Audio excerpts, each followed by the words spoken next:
To create a fire requires three elements: a combustible fuel, a source of heat at or above the fuel's ignition temperature, and oxygen, without which a fire cannot burn. This is commonly referred to as the fire triangle, the combination of fuel, heat and oxygen. All fire extinguishers work by removing one or more of these three elements. Water extinguishers cool the fuel, removing the heat element from the fire triangle.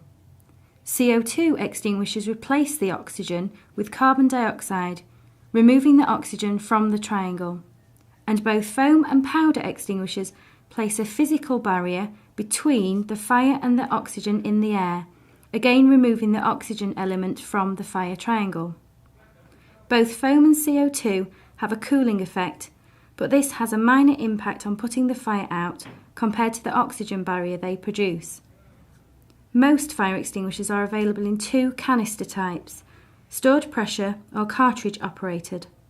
The vast majority of handheld fire extinguishers now use stored pressure.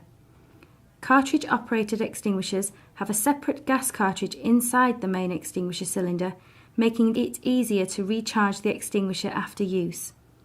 Carbon dioxide extinguishers don't contain a gas cylinder, but hold carbon dioxide under high pressure in liquid form.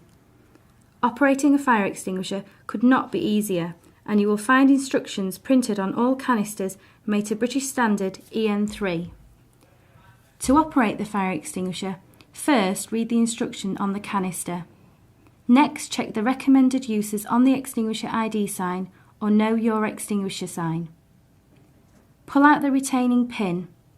This will automatically break the plastic pull-tight security seal, and briefly squeeze the hand grip to check the extinguisher is working before approaching the fire.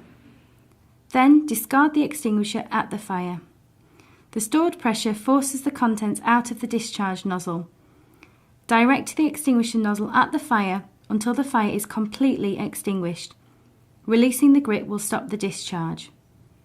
Each type of extinguisher is only effective on specific types of fire, and the best way to direct the discharge to put out these fires is also different for each type of extinguisher, so always follow the instructions on the ID sign and the extinguisher before using.